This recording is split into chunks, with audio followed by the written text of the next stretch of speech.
Melanjutkan cerita sebelumnya, di mana Xiao Chen telah memberitahu Duan Xiliang bahwa dia adalah seorang ahli tertinggi yang telah melakukan reinkarnasi. Duan Xiliang juga menjadi pengikut Xiao Chen. Dia menjelaskan tentang domain Tian Yuan. Setelah mendengar semua informasi, Xiao Chen meminta Duan Xiliang pergi ke 3 sakti super. Dia ingin menyatukan mereka semua. Di area sakti King Yumen, para murid mulai tersadar. Begitu juga dengan kelompok Liu Han. Dia mengingat Xiao Chen pergi ke aula King Yumen, yang membuatnya berpikir Xiao Chen sudah mati. Di pintu masuk kediaman Xiao Chen, aura dingin keluar, menjalar ke sekitar. Perlahan, pintu mulai terbuka. Orang-orang menatap kedatangan Xiao Chen. Dia berjalan masuk sambil menanyakan, mengapa mereka semua masih di sini? Apakah mereka ingin menjadi anjing peliharaannya? Keringat dingin muncul ketika melihat Xiao Chen dalam keadaan baik. Dia tidak menyangka Xiao Chen akan selamat. Dengan karakternya, Xiao Chen pasti telah menyinggung para tamu penting. Karena itu, dipastikan dia terbunuh. Saat merenung, Xiao Chen memanggil Liu Han. Apakah dia masih ingin dipukul? Seketika, Liu Han pergi bersama dengan kelompoknya. Dia menatap ke belakang sambil bertanya, apakah Xiao Chen tidak ingin melihat Jiang Ming dibawa pergi? Setelah memberi provokasi tersebut, mereka segera berlari. Xiao Chen tersenyum. Semut tetaplah semut. Di aula sekte King Yumen, para tetua mulai berkumpul. Mereka menanyakan, kenapa kelompok Gelau pergi begitu saja? Mereka juga mendapatkan, semua orang yang ada di King Yumen telah kehilangan ingatan. Banyak pertanyaan dilemparkan pada Duan Xiliang. Dengan santai, Duan Xiliang mengatakan, semua tetua pasti kelelahan. Adapun Jiang Meng, dia malu-malu dan tidak mau pergi. Awalnya Gelau dan yang lainnya menyukai kultivasi Jiang Meng, kemudian ingin menjadikannya murid pribadi. Tanpa diduga, setelah memeriksa kultivasinya, mereka mendapatkan Jiang Meng tidak memenuhi syarat. Karena itu mereka memutuskan untuk kembali. Salah satu dari penatua memukul kursi. Dia tidak terima dan merasa ditipu dengan penjelasan Duan Xiliang. Duan Xiliang menjadi kesal. Dia mengeluarkan kekuatannya sambil mengatakan, aku adalah pemilik gerbang King Yun. Penatua itu dipanggil Penatua Peng. Dia langsung menutup mulut dan menahan kekesalannya. Alasan Duan Xiliang memanggil semua penatua adalah untuk menyatukan 3 sekte super, yaitu sekte pedang Excalibur, lemah hantu, dan sekte api. Ketiga sekte itu diminta datang ke King Yumen dalam waktu 3 hari. Jika mereka tidak datang, mereka akan dibunuh. Perkataan Duan Xiliang membuat penatua yang mendengar terkejut. Penatua Peng langsung berdiri. Sambil menunjuk dia berkata, Duan Xiliang, apakah kau sudah gila? Kau telah mencari kematian. Apakah kau masih ingin 3 kekuatan super untuk tunduk kepadamu? Jika kau ingin mati, aku tidak akan ikut denganmu. Duan Xiliang memberi ancaman. Apakah Penatua Peng ingin menentang? Jika semua penatua tidak mau bekerja sama, mereka akan dibunuh. Penatua Peng mengetahui bahwa Duan Xiliang memiliki kultivasi spiritual level 8. Dengan kekuatan tersebut, apa yang dia bisa lakukan? Wajah Penatua Peng sangat menyindir. Banyak penatua berdiri di belakang dan mendukungnya. Dia juga mengatakan ingin meninggalkan Duan Xiliang secara perlahan. Karena Duan Xiliang ingin mati, Penatua Peng akan memberitahu semua penatua di gerbang Xingyun telah bekerja sama dengannya. Penatua Peng ingin merebut posisi ketua sekte King Yumen dari tangan Duan Xiliang. Kekuatan Penatua Peng dikeluarkan. Dari kekuatan tersebut dapat dilihat, Penatua Peng sudah berada di level 8 yang sama dengan Duan Xiliang. Penatua Peng juga memiliki dukungan dari 17 penatua. Dia tidak takut dengan Duan Xiliang, bahkan jika Duan Xiliang memiliki dukungan dari penatua Taisang. Duan Xiliang bertanya, apakah teknik yang dia miliki diberikan oleh Jian Peng dari sekte Excalibur? Penatua Peng membenarkan, hari ini dia akan merebut sekte King Yumen dan mengancam jika Duan Xiliang berani meninggalkan tempat tersebut, dia akan mati. Duan Xiliang tidak banyak bicara, dia hanya mengatakan Penatua Peng akan menyesal. Tiba-tiba, di bawah kaki Duan Xiliang muncul sebuah segel. Segel tersebut membuat Duan Xiliang tidak bisa bergerak. Itulah yang dimaksud Penatua Peng. Jika Duan Xiliang berani pergi, dia akan mati. Penatua Peng dan kelompoknya pergi. Di samping, Penatua Taisang bertanya, kenapa Duan Xiliang tidak menyerang kelompok Penatua Peng? Duan Xiliang mengatakan, dia mendapat perintah agar tidak membuat keributan, maka dari itu, Duan Xiliang bersikap santai. Sebuah benda dikeluarkan, itu adalah alat komunikasi. Dia pun tersenyum sambil berkata, Peng Hui Peng, kali ini kau menabrak pelat baja. Kau hanya tidak tahu orang kuat yang berada di atasku. Semua percakapan tersebut sudah didengar oleh Xiao Chen.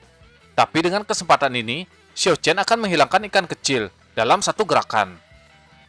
Tiba-tiba, di sekte King Yumen terjadi keributan. Sebuah pengumuman mendesak akan diberikan kepada semua murid. Hal itu membuat mereka semua sangat terkejut. Xiao Chen juga mendengar kehebohan tersebut. Dia tersenyum, kemudian mengambil sebuah topeng yang diberikan oleh Duan Xiliang. Xiao Chen mengenakan topeng tersebut. Di masa depan, dia akan memiliki identitas lain, yaitu Yang Mulia Tianxun atau Su Tianxun. Di Balai King Yumen, banyak orang telah berkumpul. Mereka sangat ingin tahu apa yang sebenarnya terjadi. Salah satu murid mengobrol. Dia telah bertanya secara pribadi kepada gurunya. Namun sang guru menyuruhnya tidak banyak bertanya. Kedua murid itu juga membicarakan Xiao Chen, apakah dia juga akan datang. Tapi temannya mengatakan, Xiao Chen tidak akan bisa bangun. Dari berita yang beredar, Xiao Chen telah bangun dari koma. Bahkan dia juga telah mengalahkan Liu Hun dalam satu gerakan. Namun mereka yakin, bahkan jika kultivasi Xiao Chen kembali ke puncak, Xiao Chen tidak akan bisa mengalahkan mereka. Ada murid lain yang datang. Dia memberikan ejekan kepada kelompok murid tersebut, yang mengatakan Xiao Chen masih lebih baik dibandingkan mereka bertiga. Orang yang berbicara bernama Lin Bai. Perkataan Lin Bai membuat mereka bertiga sangat kesal. Dia juga mengatakan Xiao Chen adalah saudara iparnya. Sebagai seorang saudara, dia harus membelanya. Jika salah satu dari mereka tidak terima, Lin Bai akan siap menerima tantangan mereka. Mereka berdua saling bertatapan, tidak ada yang mau mengalah. Di saat yang sama, para murid menatap ke atas. Di sana ada para tetua yang mulai berdatangan. Mereka turun, kemudian duduk di kursi yang telah disediakan. Penatua Peng tertawa, kemudian menanyakan apakah semua orang telah datang. Lin Bai merasa ada yang aneh. Kenapa Penatua Peng duduk di kursi ketua sekte? Pria yang sebelumnya berdebat dengan Lin Bai, dia tersenyum dan tidak percaya gurunya telah duduk di posisi ketua sekte. Dia berpikir, apakah sang guru telah naik posisi? Di sana juga ada satu kursi kosong. Murid tersebut berniat mengisi kursi kosong. Berbeda dengan Lin Bai, dia masih tidak mengerti apakah benar Penatua Peng naik tahta. Penatua Li, guru dari Sang Wan Pei, dan Penatua Hong, guru dari Cai Huatang, juga ada di sana. Lin Bai menatap mereka berdua. Dari balik jubah sebuah pisau dikeluarkan. Di saat yang sama, Penatua Peng berkata, hari ini semua murid King Yumen dipanggil karena akan ada acara besar. Dia yakin semua orang telah mendengar bahwa Penatua Peng akan menjadi ketua sekte King Yumen. Mulai hari ini, Duan Xiliang akan pensiun sebagai ketua sekte King Yumen. Mendengar semua berita tersebut, beberapa murid tersenyum dan beberapa murid kebingungan. Ada yang senang dan ada juga yang bersedih. Dan ada juga beberapa murid yang protes. Para murid yang tidak terima adalah murid pribadi dari Duan Xiliang. Namun murid Peng Hua menghentikan mereka. Tindakan tersebut membuat Peng Hua sangat senang. Di lain sisi, Sang Wan Pei dan Cai Huatang menakupkan tangan memberikan ucapan selamat kepada Peng Hua. Para murid juga memberi selamat atas posisi tersebut. Murid Peng Hua yang bernama Hao Tong, dia mengejek Lin Bai karena gurunya tidak lagi menjadi ketua sekte. Lin Bai tidak peduli. Dia bertanya kepada Penatua Peng, kemana perginya ketua sekte yang lama. Peng Hua mengatakan gurunya, yaitu Duan Xiliang, baik-baik saja. Dia tidak sempat datang. Secara pribadi, Duan Xiliang menyuruh Peng Hua mengumumkan ketidakhadirannya. Saat ini dia sedang berlatih dalam pengasingan selama 10 atau 8 tahun. Mendengar jawaban tersebut, Lin Bai yakin sesuatu telah terjadi pada gurunya. Peng Hua mengumumkan kepada semua orang dia akan melakukan perubahan yang lebih baik untuk sekte King Yumen. Belum menyelesaikan perkataannya, seseorang berkata, lemah hantu, sakti api, dan sekte pedang Excalibur harus disatukan. Urat di kepala Peng Hua langsung keluar. Dia ingin melihat siapa yang berani menyela perkataannya. Seorang pria berdiri. Dia mengatakan, Peng Hua hanyalah semut dan tidak pantas mengetahui identitasnya. Para murid menatap dan bertanya, siapa orang tersebut? Orang itu kembali berkata, dia akan memberi kesempatan kepada Peng Hua untuk berlutut dan mati. Orang yang mengatakan semua itu memperkenalkan diri. Dia bernama Yang Mulia Tianxun atau Su Tianxun.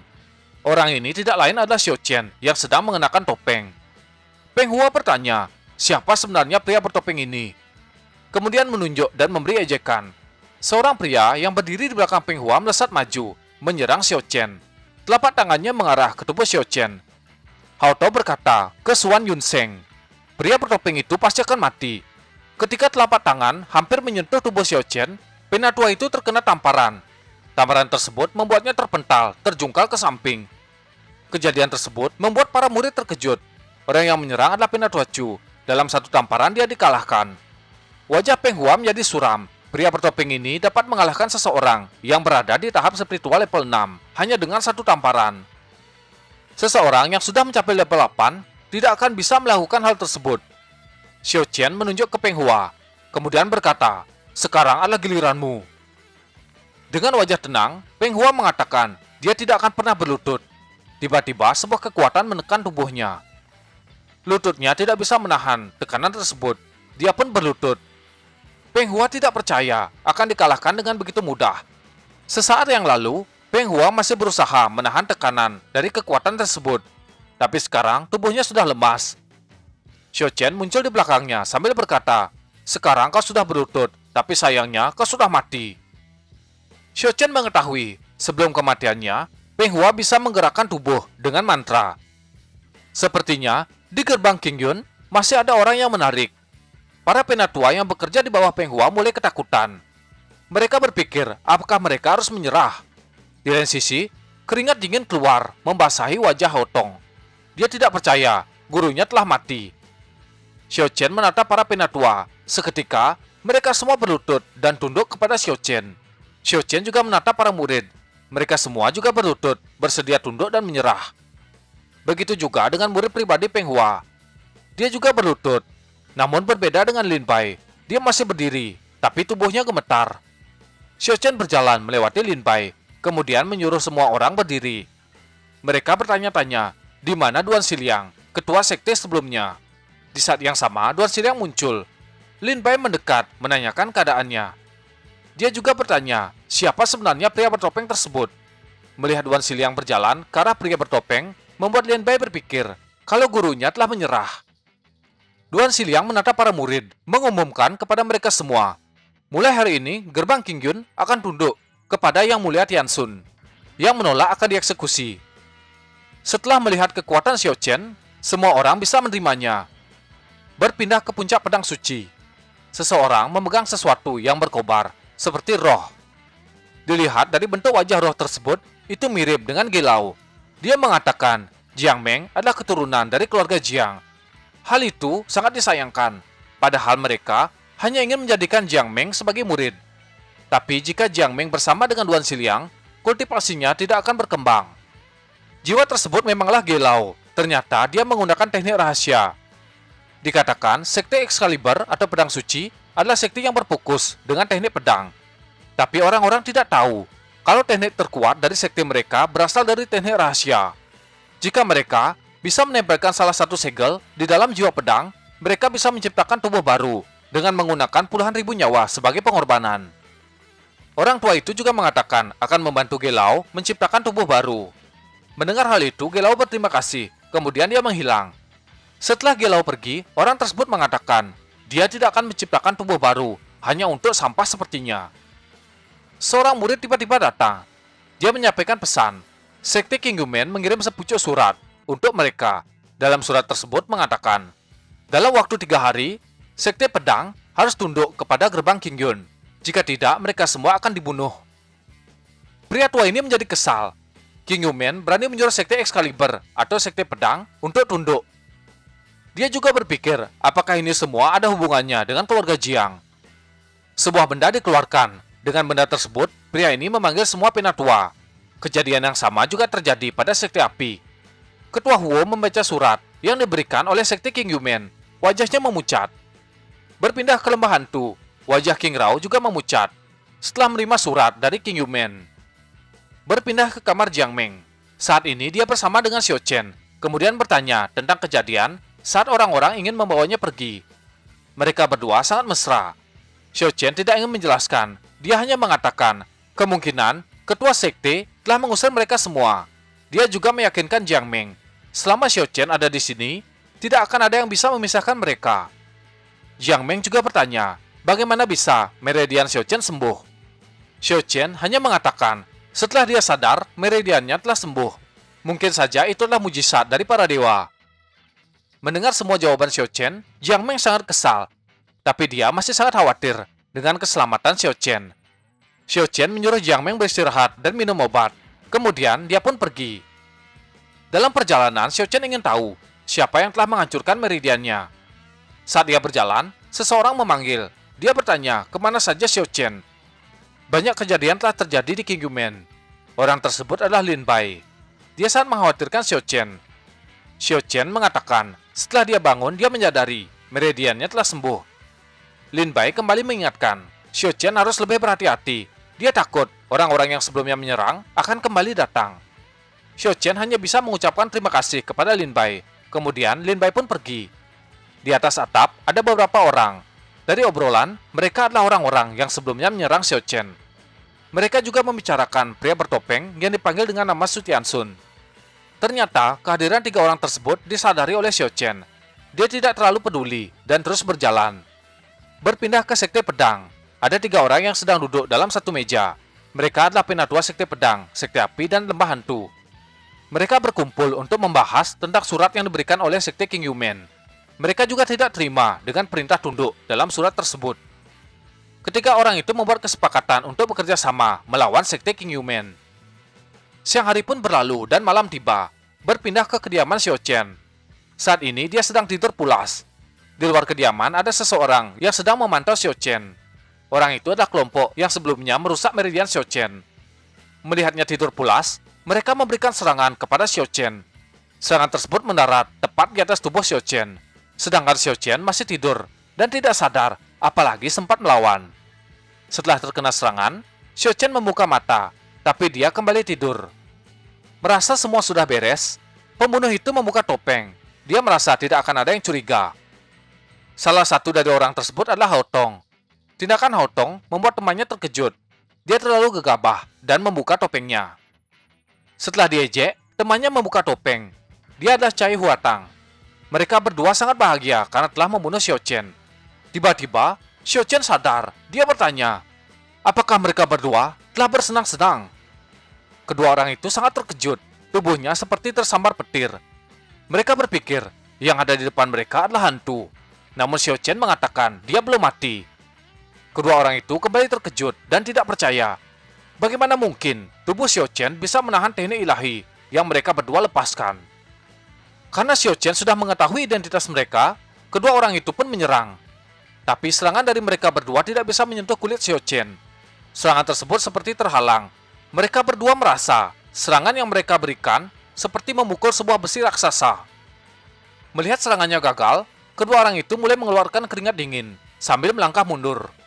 Xiao Qian menunjuk ke sebuah kotak dan menyuruh mereka berdua membuka kotak tersebut. Kedua orang itu mengikuti perkataan Xiao Qian. Mereka mendekat ke kotak tersebut, kemudian membuka. Dalam kotak, mereka menemukan topeng Su Tianxun. Keringat dingin menetes di wajah kedua orang tersebut.